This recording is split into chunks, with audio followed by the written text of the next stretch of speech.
motherfucking relay. We're covering today's top boxing news. Okay, we'll start with this, and now it's time for our weekend recap. We're gonna kick it off with Ebony Bridges' shock upset loss to late replacement Miyo Yoshida of Japan, former WBO super flyweight champion turned bantamweight contender, who was literally coming off a loss, a points decision loss last month to Yoshida Metcalf. I predicted that loss. But I didn't predict this. I didn't expect that the IBF title would change hands this weekend. Ebony Bridges looked slow at the start, flat, wasn't much sharpness on her punches. What I noticed almost immediately is she couldn't get her distance down right when shooting the jab, and she was being countered for it. Being the shorter, stumpier, albeit stockier fighter of the two, Ebony Bridges was getting off that jab at an angle, Trying to get close. falling just short of the mark, couldn't get her distance down right, and Miyo Yoshida, who is the noticeably taller and longer fighter, made her pay for it with straight punches from the outside coming in,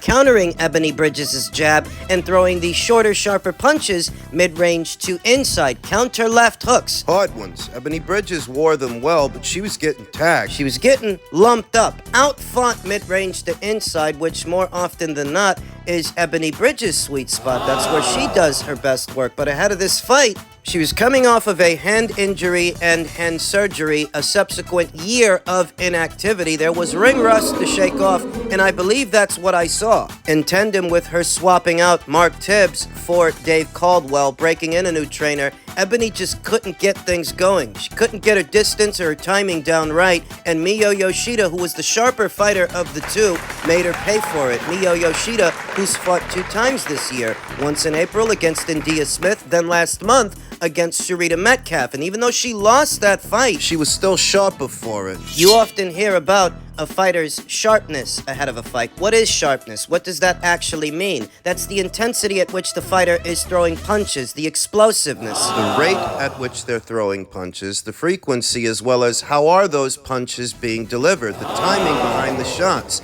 And Miyo's timing and explosiveness was a lot better than Ebony's, even though Miyo is not a characteristically big puncher. She's an aggressive fighter. A mid-range fighter, but not a big puncher. Miyo Yoshida has no recorded knockouts, which might explain why Ebony was able to take so many left hooks, mid-range to inside, and so many looping right hands. Miyo Yoshida, She landed a lot of right hands, especially in the 7th round. Both fighters center of the ring trading with each other. Ahead of the match, I thought it would be ill-advised for Miyo Yoshida to trade punches with Ebony because Ebony is naturally bigger and somewhat stronger, but she didn't look stronger yesterday.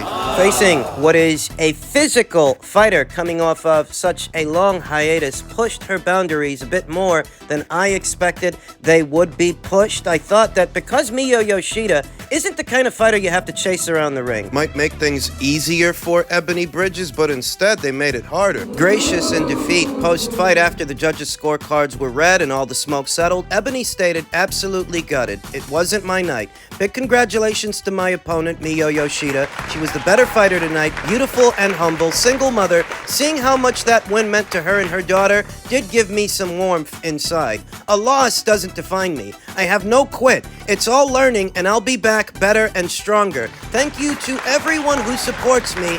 I love you all, and for those who don't, those who regularly criticize Ebony Bridges and lambast her, They're lapping it up. and taking shots at Ebony, which to me seems a little bit uncalled for. So if you want my opinion, and you're here, so I'll assume that you do, Ebony looked rusty yesterday. She looked slow, she looked flat, experimenting with a new trainer. That didn't look like the Ebony Bridges that fought Maria Cecilia Roman, reigning IBF champion of Argentina. That didn't look like the Ebony Bridges that fought Shannon O'Connell. This isn't the outcome that I expected or predicted, but if I have to evaluate what I actually saw, Ebony looked rusty. Her punches didn't have much snap on them. She looked kind of flat. She was gassing out after just a few rounds, in tandem with a durable, inspired opponent that is focused on upsetting the established balance and upsetting the apple cart for Ebony Bridges. Miyo Yoshida, she is a former champion. She does have a lot more pro bouts and more rounds in the bank, than Ebony Bridges. And if nothing else, she's a short notice opponent. This isn't who Ebony had been preparing for this whole time. Ebony lost the fight. There's no debate there. She looked slow, her punches were flat, her timing was off, and these are all the year marks of a fighter that had ring rust to shake off. So what she needs to do now is get back out there and get back out there as soon as possible in the first quarter of next year, at least towards the end of it. If they can't do a rematch with Miyo Yoshida because she is otherwise preoccupied, get somebody else. Unbeknownst to most, what Miyo Yoshida winning that IBF title sets up is a rematch between her and Sharita Metcalf, what is the IBF's mandatory challenger. If that rematch ends up getting ordered and Ebony can't get a second fight with Miyo straight away, just fight somebody else. Put distance between yourself and this performance, because it's ring rust that costed it a fight. Get busy. Shake it off and get back out there. Congratulations to Miyo Yoshida. We then come to the main event of that same card, Devin Haney's ascent to the super lightweight division against then champion, then WBC champion Regis Prograis, who in many ways he shut out from round 1 to round 12. The only round you could arguably have given Regis Prograis was the first round while he was still fresh, still sharp. It's what I said would happen. Much as I would have liked to have seen Regis Prograis win the fight, because I felt that he'd sooner unify this division than Devin would. Devin plans on moving up.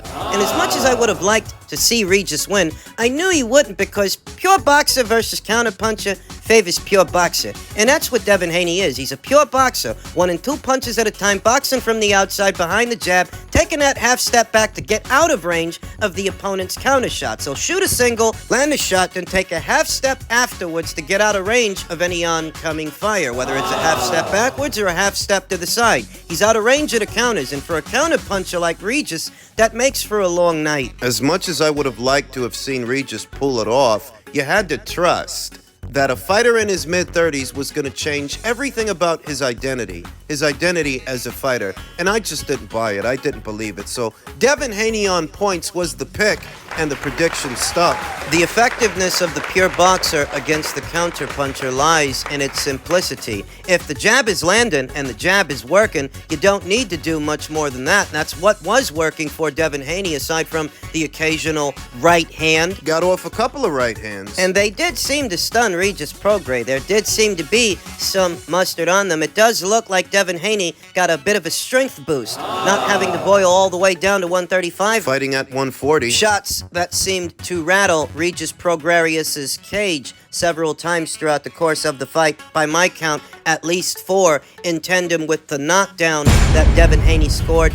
Devin's never going to be a power guy. He's never going to be a knockout merchant, but what you're seeing is a strength increase, a strength boost, a combination of speed, accuracy, and timing that does result in a bit more pop. It's not to be confused with power, though. He's never going to be a Subriel Matias. He's never going to be an Artur Beterbiev. He's never going to be that grade of puncher, that kind of fighter. What you saw in Devin yesterday was a combination of speed, accuracy, and timing that results in more pop. Enough to slow the opponent down, stop them in their tracks, but not enough to stop them, not enough to put them away, not enough to knock them out. It's more boxing than what you see on paper. And on paper, the tail of the tape between Devin and Regis may look somewhat similar, though when you see them in the ring, Devin does look the bigger man in terms of height and length. What's that mean? Means that Devin Haney's got enough height, length, and speed to control the distance at which the fight is being fought safely, behind the jab. And for Regis, it's all about getting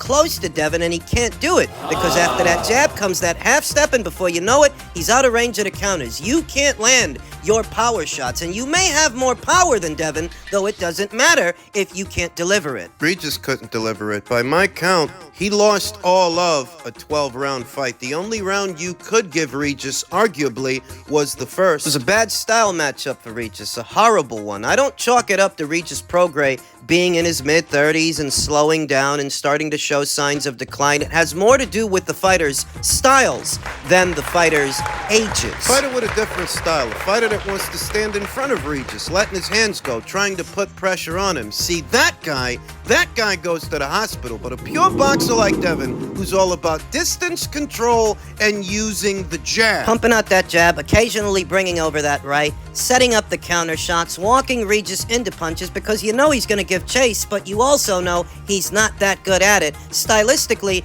this fight always favored Devin Haney. Credit to him. He fought a masterclass. Against the naturally bigger, stronger puncher, a seasoned fighter, a two-time super lightweight champion, it's not a victory that you can diminish. Not because Regis got old, it's because he doesn't have the right style for the job, and guy in his mid-30s can't change everything about himself. He can't change everything about how he fights. I will say, Matthias, that's a more dangerous fight for a Devin Haney because he's just as big a puncher as a Regis Prograis, but he throws more punches in a round. Moreover, he's not afraid to take one to give one. To take a shot in order to give a shot on the predication that when his shot lands, it's going to do a lot more damage than the other guys. See, that kind of guy's all wrong for Devin. But a guy who's gonna fence with the jabs, fence with Devin and fight for real estate, try to set up punches. See, that guy, Devin can work a guy like that all night, whereas a brawler... The pressure guy's not gonna wait for you to give them permission to crash the pocket. They're gonna come busting through the front door regardless of what you throw at them,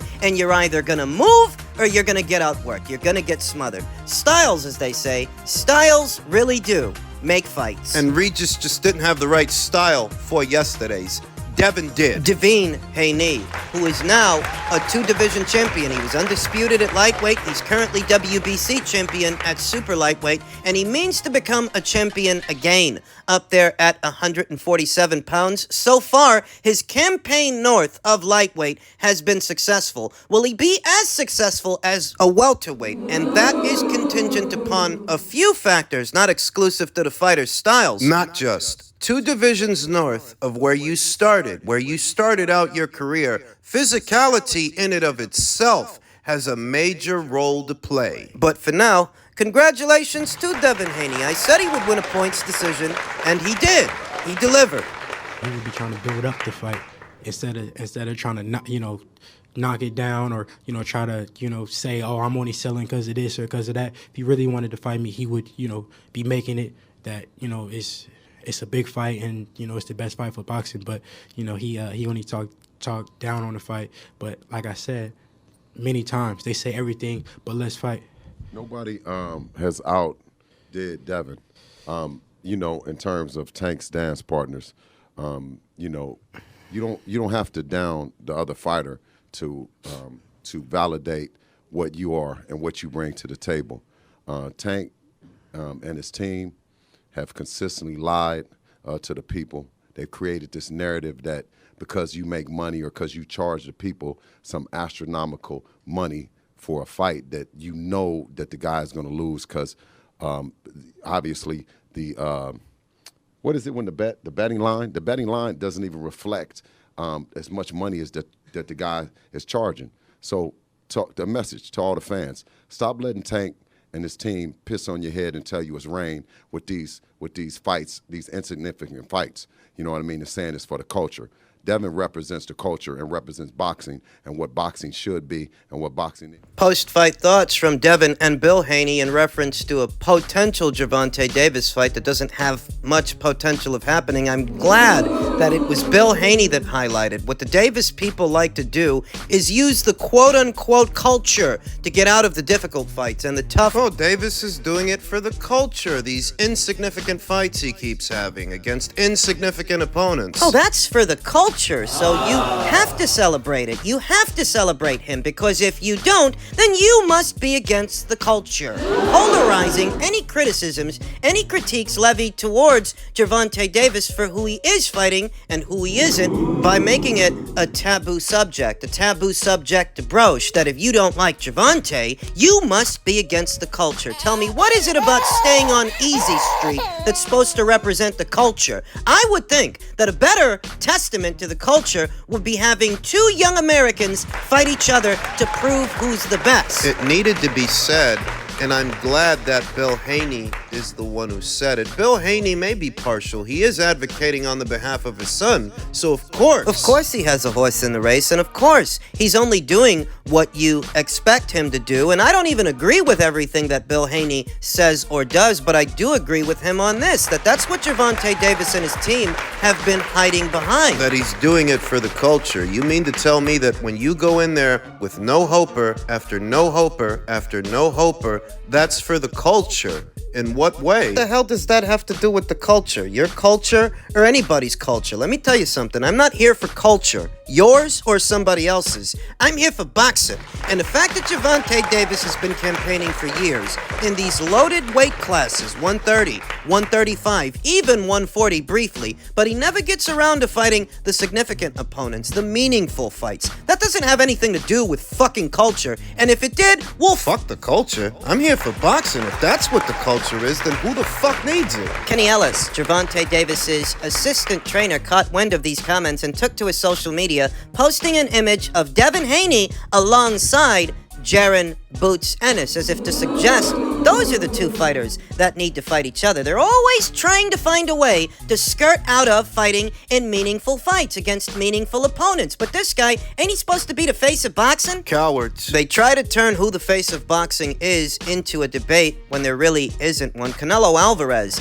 is the face of boxing. He generates more than Gervonta Davis. He generates more than really anybody and everybody else. And you will notice that Canelo makes fights happen. He made fights happen with two sets of champions on two separate sides of the street because that's what the face of boxing does. Saunders and Smith on the Matchroom side and Plant on the PBC side, where he is right now. He makes fights happen on different sides of the street while Gervonta Davis hides out on his. Which really shouldn't be an excuse anyway, since Devin Haney is a network and promotional free agent. He can go wherever he wants. George Kambosos was a network and promotional free agent before him, in a manner of speaking. If Gervonta Davis wanted to get George in the ring after George beat Teofimo, he could have, because George wasn't attached to anybody, save Lou DiBella. Then why didn't he? Because you can't pay a reigning Ring Magazine lineal unified champion peanuts on a dollar. You couldn't pay George peanuts on a dollar any more than you can pay Devin peanuts on a dollar. The kind of money you pay guys like Rolly Romero and Isaac Cruz. Right. It's how you know Gervonta's not the face of boxing.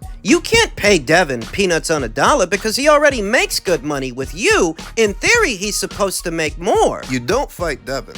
You fight Ryan instead, knowing Ryan has a big social media following so that you can take all the credit for how the fight does afterwards. It's pathetic, and I'm intended to believe that this has anything to do with culture. Yeah, that's just a lot of bullshit. It's fucking bullshit. Davis is a fraud.